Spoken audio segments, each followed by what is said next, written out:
It's me, Hewlett, with another D-Geek Diary for you, and today I'm going to do a follow-up Friday, and I will be following up the video written off. I will put a link up here for you so you can do your homework and see what I'm talking about.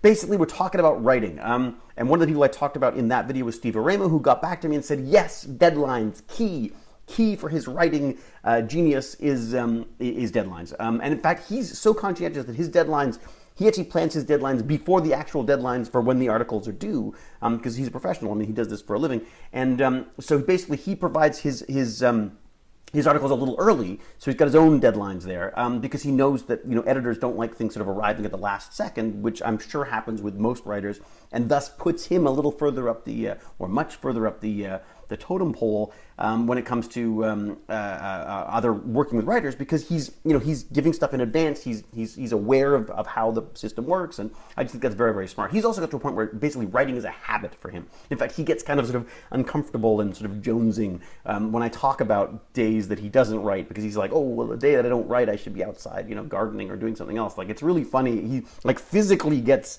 sort of uncomfortable at the thought of talking about days that he doesn't write. So I think to me that's the holy grail of writers. If you can get to a point where it is more painful not to write than it is to write, you are there. I think that Gate Whale, who works in design but doesn't actually write, but has a great quote here where he or she says, deadline gives you no room for doubt, which I love, because it's true. When you have a true set, hard, fast deadline, there is no time to contemplate your ability to do something, or how good or bad, or whether you feel like you're up to it, or whether you're none of this stuff comes into play. It's just about getting it done. There is, as he says, no room for doubt, or she says, no room for doubt. Mustang Sally, I can't stand you because on a bad week, apparently, you write 3 times a week. So she's basically saying that on her worst weeks, she writes 3 times a week, which I wish that was the case for me. Well done, Mustang Sally. I'm in awe because you're writing 3 times a week. Well done for that. And she's doing journal stuff, which I think is another very smart thing. A tool that a lot of people seem to use is they say, like, write in a journal every day. Maybe not a diary, but just something. Just be writing something. Which is fantastic advice, and I think you're well served to approach things that way. Even if that's not exactly what you want to do, I just think it just gets the juices flowing, it gets the brain working the right way, it wires it ready for writing. So, Maria B, another example of someone who writes 300 words a day. That's it. But she's English as a second language. So the fact that she could do that means that you can do that, which means none of us have any excuses. And Obsessed Games has a fiance with 2 novels already.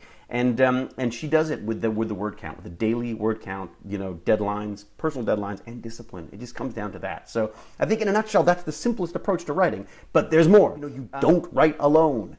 So many people, this is not how I work in any way, shape, or form, but I just thought it was fascinating that so many people brought this up, so it's obviously working for some people.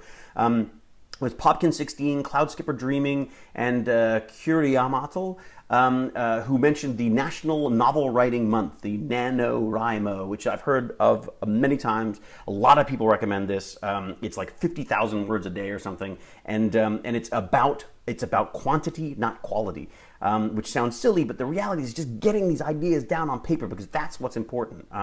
Very Joable says that he or she was saved by it after 7 years of writer's block. They did this National Novel Writing Month, and that got them back into writing again. So there you go, testament enough for me. I'm sold. Although I'm not sold on writer's block. I don't believe in writer's block, because I think that you can always write. I don't think anything. I know you can always write. There's always something you can write about. It can be a description of something you're looking at, or something you've seen, or a conversation you've heard. I think it's just important to sit down and write, because as I say, I think it sort of rewires the brain. And makes you susceptible to ideas, and gets the juices flowing, and really that's it. So I think it's, there's no such thing as writer's block. Don't get sucked into that. I think that's just another form of procrastination. Emily Newman adds that with this National Writers Month, they talk about don't go back and edit. Don't go back. It's because you get sucked into making things perfect and not getting things done. It's perfect is the enemy of the good again. They also say write with someone. Vintage Romana, is that Vintage Romana from Doctor Who, I wonder? Recommends the Blackboard, which is basically, I think that's something that's spun off from the Blacklist, which is sort of a Hollywood thing of these great scripts that haven't been made type thing every year. And Vintage Romana says that it's just a great place, especially to test out log lines. So your little elevator pitch for what you want to do, you can sort of write them out and put them in the community there, and you'll get feedback on that and stuff. So that sounds like a great resource. Then we've got Bear Damage, who is always coming up with ideas and wanting to write them down when they're about to go to sleep. Which I gotta say, this is an ongoing thing for everybody. In fact, I would suggest that if you want to write, it is because of this strange need to write at that moment when you should be trying to sleep. And we'll probably get back to this again. But the other suggestion is that Bear Damage suggested was that you get away from work and don't think about writing. Like this, sometimes, like if you're stuck, go away, go out, do something else. And strangely, that will often bring you back and inspire you to the things you need to be working on. And again, write something, anything, which I think is just great advice. You know, when in doubt, just write something. Doesn't matter what it is. Just write it down, get it going, and that will make all the difference, I'm sure. Amanda K. Thompson, how formal, was unmotivated to write, so she writes to find motivation. She doesn't want to write, so she starts writing, and that gets her writing. Music, again, is a big thing. That's come up a lot here. People find music and inspiration. I would just suggest this, that be careful of the music you use, because that can also become a great form of procrastination as well. You can be sort of bouncing around, dancing and singing to whatever it is that you're listening to. So basically sort of find that right stuff. I tend to find sort of more instrumental sort of techno stuff that isn't too distracting, because I think you can, while it's an amazing, great way for hours to roll by with just this wonderful sound in your earphones and typing away, it can also prove to become a dance club. So do be careful with that. So Amanda K. Thompson also talks about some music and timed writing sprints, which is interesting. I've seen a number of writers actually on Twitter say, okay, writing sprint, go now type thing, and that's like, you got an hour, write, go. Really good. That's great. It never ever works for me because the timing is always sucks. And when it comes to revising, she likes to, if something doesn't add up, something's not working, she'll actually write about where the idea came from. Which I think, again, I love the fact that Amanda is using writing to get out of writing problems, because I just think that's just a great way of sort of keeping things moving. So well done on that. And Adrian Lin talks about a writers group. Attends a writers group where they have these writing prompts and word games. Again, things I haven't done, but they sound like a good way to get into it, as long as they don't become another form of procrastination, because it sounds a bit like Adrian has some issues where they go there, they don't actually get a lot done, but they have a lot of fun playing word games and coming up with ideas and stuff. But I think that is good to be talking about writing, as long as, again, it stays focused on the process of writing. The social element doesn't take over. So Nebula-tastic and Emo Evil Love talk about online role-playing, like text-based forums and creating stories through interactions with other players, which is interesting. And again, this is a very online internet thing where basically people get online, they get on a forum and they start stories and people react to those stories, and then the stories just become this living, breathing thing. I think that is fantastic. It's a great way to get writing, and I'm sure there is tons of inspiration coming out of that. Rachel Phillips talked about fan fiction. Again, another kind of way of getting stuff out there. In fact, she says she was inspired by DGeek, which I love. That's great. So apparently dgeek.com, which is our little website, basically got her back into writing. And what's interesting is she talks about an audience. Like, she's writing for an audience now. She's writing with people. And I say I'm not a part of this sort of not writing alone, but the reality is, if people aren't reading your stuff, you're not a writer. I mean, that's what it comes down to. That is what writing is all about, is having people read your stuff. So if you're writing in isolation and holding it to yourself and not sharing it, then maybe you should consider about getting it out there, because keep in mind, at the end of this process is people reading your stuff. So the sooner you can get sort of feedback on stuff, maybe the better. I mean, not too soon. You don't want too rough stuff going out, but I think it is nice, the idea of being able to have an audience for the stuff you're doing, and that certainly helps. And I think that certainly helps me in a way, is knowing that when I write something, somebody's going to see it. I know there's going to at least be 10, 15 people who will see it. So that's good. Hopefully more than 10 or 15 now I think about it. But anyway, the Swamper does D&D gaming, and in their group, they have to write adventures, and that isn't a way that they get writing, and apparently keeps him writing on a regular basis. Del Ruby writes and posts to Facebook every day for 100-day stretches, which I think is amazing. I think that is just a great idea Like you're basically, that is, I mean, you're, you know, you were a braver soul than me, Del Ruby, because, you know, that is your heart is just out there. You write it, you put the page out, everyone is seeing it. I think that is an inspiration to me. I think that's a fantastic idea. And, you know, who knows? Maybe one day I'll actually have the nerve to do that. Cassandra Bruno does writing wars with her internet wife, which I don't know what an internet wife is, but I like the sound of that. And then just 10 minutes a day. By putting 10 minutes aside a day to write, it gets you writing. And what's amazing is that 10 minutes turns into 20, turns into 30, turns into hours a day. And I think you'll find that as long as you're doing the minimal 10 minutes a day, you're going to feel really, really good about yourself. And obviously that works for Cassandra Bruno as well. Too many ideas and unfinished genius scripts. Teresa, 95. Binge writing, lots of ideas, and then just have too many ideas and get distracted. And I think, honestly, ideas become another form of procrastination. At least they do for me.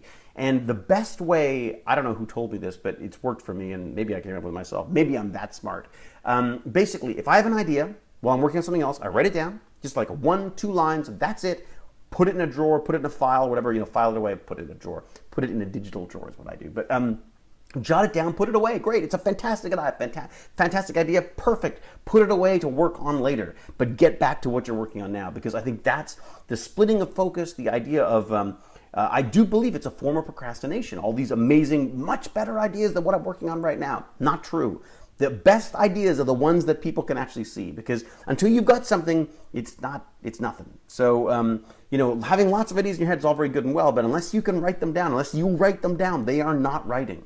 You know, and they're perfect in your head. They're always amazingly perfect in your head. Strangely, not so good when you actually try to write them down. So, the key here is to get this stuff written down, and I think just a little bit every day really helps that. So there's a number of people with the too many ideas thing. Forever on Vacation says writing was easier when she was younger, which is funny because I think that the nature of that is that you're uninhibited. You're not worried about what people are going to think. You don't know how good or bad you are, and writing is just like playing in the garden or trying something new. I mean, I think when you're younger, yes, you feel you're a better writer when you were younger. It's because you had more time with it. Like it was more of an important part of your day. And also, you don't know how bad you were. And that's the point right now. Like, you should sit down and write, because you may think it's awful, and it probably is awful. It needs to be rewritten. But the point is that if you don't write it, there's never going to be anything there. So just an interesting take on sort of youth. No time. Make time. Everyone kept saying, I've got no time. I have work and this, that. Well, tough. Make time. This is the thing. Work is important, I know. You got to feed the family. You got to feed yourself. You got to keep a roof over your head and all that kind of stuff. And that is very, very important, obviously. And it does take priority. But if you got a dream, if you got something you want to do, you got to just carve out, come on, 10 minutes. 10 minutes a day, you tell me that is going to break the bank? It's not going to.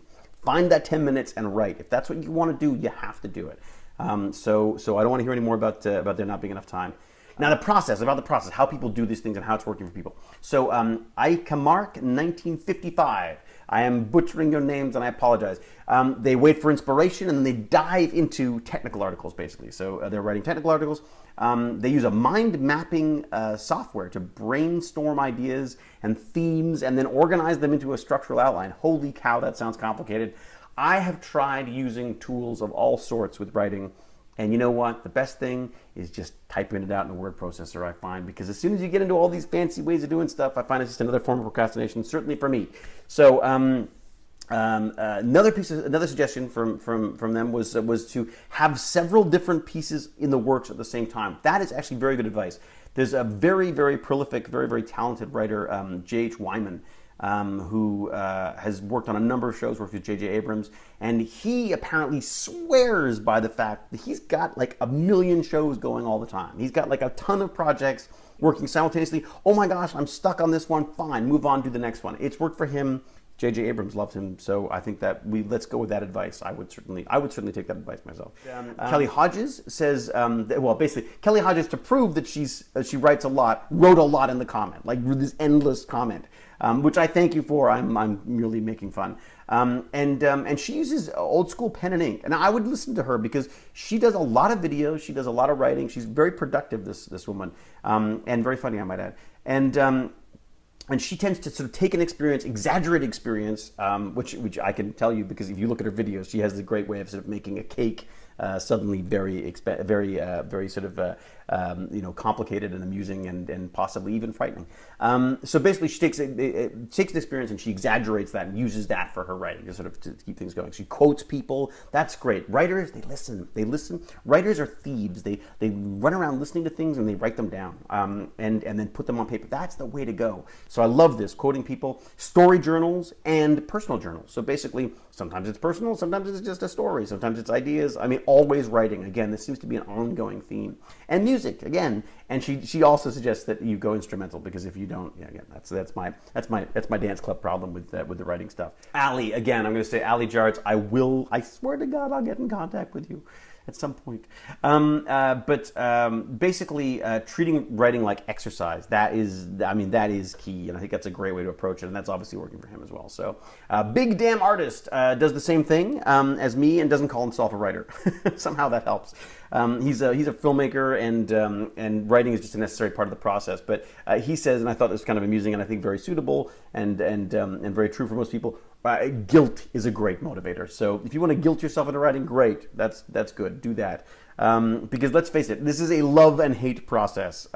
Felicia Lecou and Martin Drake both said the same thing when they sort of summed it up by saying it is, she both loves and hates her relationship with writing. And Martin is saying it's a blessing and a curse, and it is so true. So some advice. Talscar1 is writing a game, but she's doing it on her own. She's worried about her skills from the technical side. Will she be able to technically create what she writes? And I would say, forget the technical side. Just write. Just write the story. Write your game. Don't worry about what you can and can't do with the game. Write a beautiful story about the game. Write it all out, and worry about how you're going to make it later, because they're two separate things. And I think if you tie them too closely together, neither of them are going to get done. So my advice to you there, whether it's right or wrong, is just write the story first, get the story down, then worry about the technical. And she also thanks me for following her on Google+, which I've been doing to a number of people, and thank you. So many people have thanked me that I haven't had a chance to thank everybody. But basically what I'm trying to do is just sort of put together like little circles of people who are doing the YouTube stuff with me and sort of try to, I don't know exactly what to do with them yet, but I'm following you and putting you in circles, and hopefully that'll eventually turn into something. So yes, you're welcome. Thank you, and you're welcome. Next up, Patty, 1971, would like a screenwriting tutorial, which is interesting. So I'll have a look into that. It certainly would just be my personal experience on how to do it, but basically my process for putting together a screenplay. I will certainly see if I can put a little video together about that. And Q Dragon, who's saying he needs advice on how to get long form content done, and I would say stop talking to me on Google Hangouts would probably be my advice to you. Less time talking to me, more time writing. Actually, don't do that because we're having a lot of fun talking, and we've actually got Q Dragon and I have a little project we're working on right now. But yeah, how to get long form stuff down. Again, I think the problem with long form is it's got to be a little bit every day. I mean, I think you're not going to sit down and write this stuff in one fell swoop. Don't try to do that. Don't burn yourself out writing for hours and hours and hours. I think it was Hemingway who would stop in the middle of an incredibly exciting, incredibly sort of inspired section of his writing, because then he gets to pick it up there tomorrow, and that's a great place to start. So my advice to Q Dragon again would be just a little bit of writing every day. Don't knock yourself out. Just if it's a long project that you're working on, just a little bit at a time, little steps will get you there. So Solitary Nerdette has some advice. She uses a pen name or pseudonym because that makes her less self-conscious. So if that's going to help you, if you want to hide behind another name, by all means do that. That's obviously worked for a lot of people over the history of writing. Roger Pittman and Alexander Trapp say the key is finding a thoughtful and engaging topic. And that's a good thing. That also applies to YouTube too. I mean, if you're not inspired and passionate about something, you're not going to write about it. So basically, make sure don't write what you think people want, write what you want. Write for yourself, basically. I think you are your best audience. And I think writing what you know and what you love is far more important than writing what you think is going to sell. So great sort of advice there.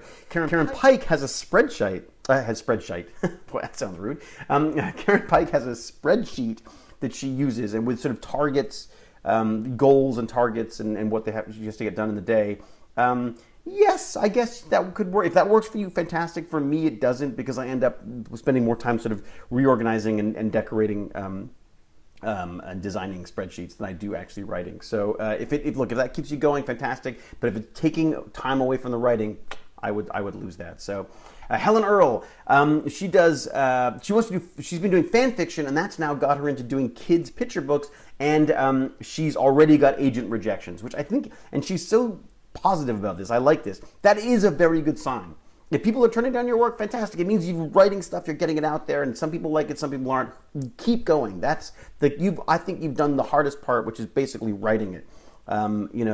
And nowadays, do you need an agent? I mean, can you not just do the stuff yourself? I would look into that myself, because I feel that the established writing community, certainly the management and the agents and all this kind of side of stuff. Honestly, I think they're behind the curve on this stuff. So I think if you've got an idea and you think it's the right thing to be working on and you're passionate and you love it, then get it out there yourself. Like, their tools are available now, so you should certainly do that. And last but not least, Chris Rose says that I guilted him back into writing with this video, and that's what I want to hear. If I can be that little sort of angel poking you with the pitchfork, that's not really right, is it? But basically, if I can do that, and if we can do that here on this Fanatical channel, then our goal has been achieved. If I've got one person back into writing that wasn't writing before, fantastic. Thank you, Chris Rose. And he leaves us with, I think that he says he's very like Douglas Adams because he's most inspired in the shower. And so I will leave you with that. We can be all inspired. Everyone can be inspired in different places, but certainly inspired in the shower perhaps is the little image that I'll leave you guys with. So until we geek again. Cheerio!